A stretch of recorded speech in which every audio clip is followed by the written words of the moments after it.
Now again, her message will be, it takes one. Every voter counts. She's trying to drive more voters to the polls on Election Day, especially here in this swing state. Amanda, police say this was a home burglary that escalated into a homicide. There was a woman in the front seat. I'm not sure how she's related or if she's a family friend, but she was visibly upset. It is, in fact, a felony here in our state to make those types of threatening phone calls.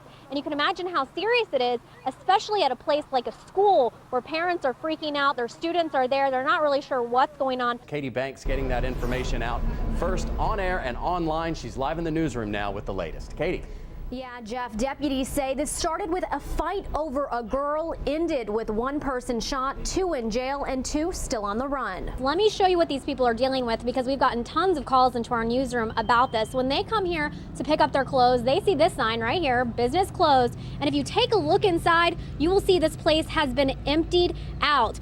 Amanda, I was here earlier when Pitt County school leaders presented their proposed budget in front of county commissioners. Now they want $1.5 million more this year than they asked for last year.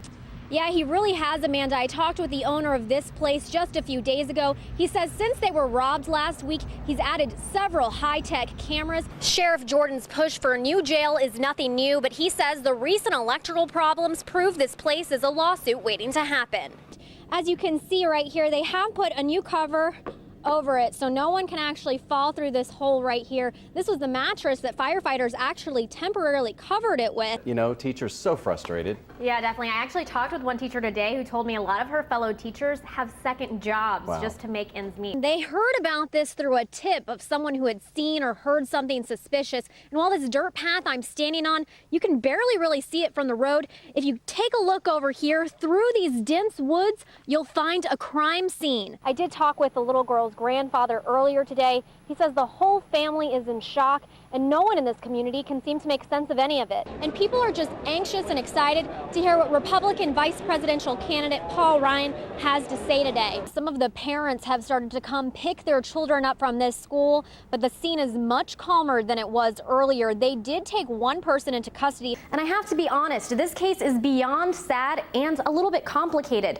And some people just aren't telling me much at all. The trial lasted 3 weeks and deliberations lasted 3 days. But this morning at 11 o'clock, the jury came out and announced they had made a decision, and now Stephen LaRoque must live with the consequences. Teachers weren't even required to address the Connecticut shooting in their classroom. However, teachers were encouraged to answer any questions or concerns students might have. So I'm at Big Boys Auto in Grimesland, where, as you can see behind me, there is just piles of debris. Now, these people behind me have been quiet thus far, but what do you guys think about today's rulings? Yeah! The mood here tonight has been electric. Everyone has just been screaming 4 more years, 4 more years. The issue, Jeff, that most people are talking about, even though they are students, they're still in school, is the economy. They are thinking about their futures. They are worried about if they're going to be able to get a job when they graduate. Deputies say they found the 2 toddlers in this alleyway off North Heritage Street in downtown Kinston, just 3 hours after they went missing. It's called Red for Public Ed. It's a campaign that these teachers have been pushing since the General Assembly chopped their education budget. DOT told me this roundabout cost about $800,000 to build. These are some comfort kits.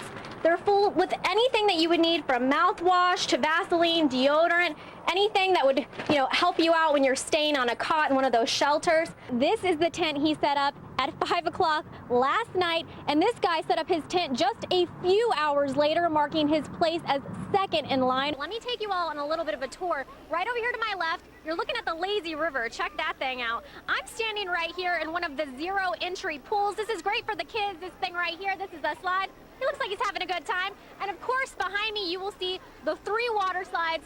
That line has been that long all day.